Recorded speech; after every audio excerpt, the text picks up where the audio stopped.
Hello guys, word of world में आपका स्वागत है।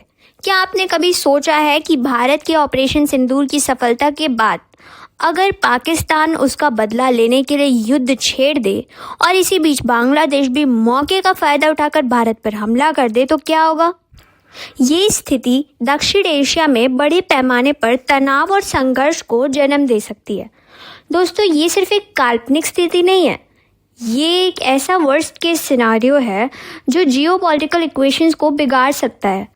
तो सोचिए, ऐसी सिचुएशन में भारत को दो मोर्चों पर लड़ाई का सामना करना पड़ सकता है, वेस्ट में पाकिस्तान और ईस्ट में बांग्लादेश।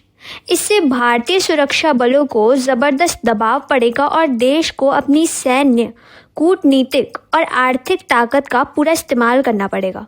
अब यहाँ सवाल ये उठता है कि भारत के सामने क्या ऑप्शंस होंगे, और सबसे बड़ा सवाल ये है कि कौन कौन से देश भारत के साथ खड़े होंगे और किस हद तक।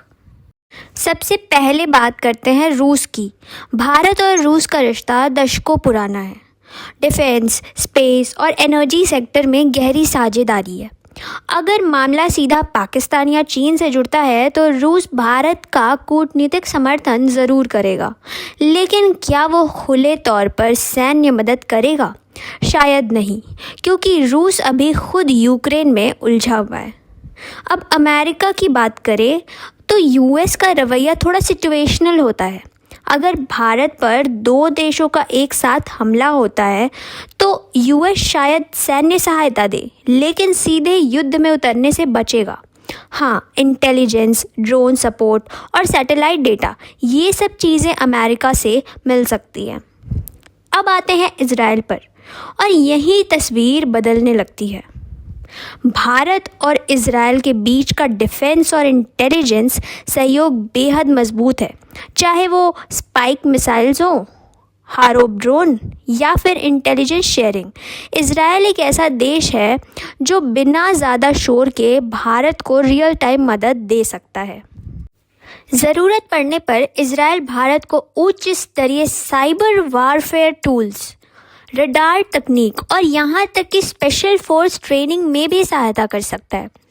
और अगर मामला लंबा खिंचता है तो इजराइल हथियारों की सप्लाई लाइनों को खुला रखने में सबसे आगे रहेगा। अब बात करेंगे हम यूरोप की। फ्रांस और जर्मनी जैसे देश भारत के करीबी ट्रेड पार्टनर्स हैं।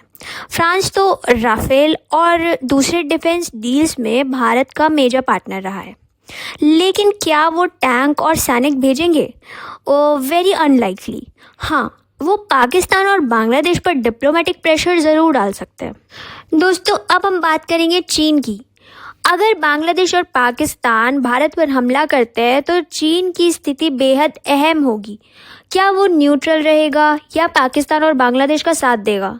याद रखिए, पाकिस्तान और चीन की दोस्ती गहरी है, लेकिन चीन खुला समर्थन देने से बचेगा क्योंकि उसे भी अपने व्यापारिक हितों की फिक्र होगी। इसके अलावा बांग्लादेश के कुछ पूर्व सैन्य अधिकारी भारत के खिलाफ सैन्य कार्रवाई की वकालत कर चुके हैं और चीन के साथ मिलकर रणनीति बनाने की सलाह भी दे रहे हैं, जिससे हालात और जटिल हो सकते हैं। अब आते हैं मिडिल ईस्ट की ओर।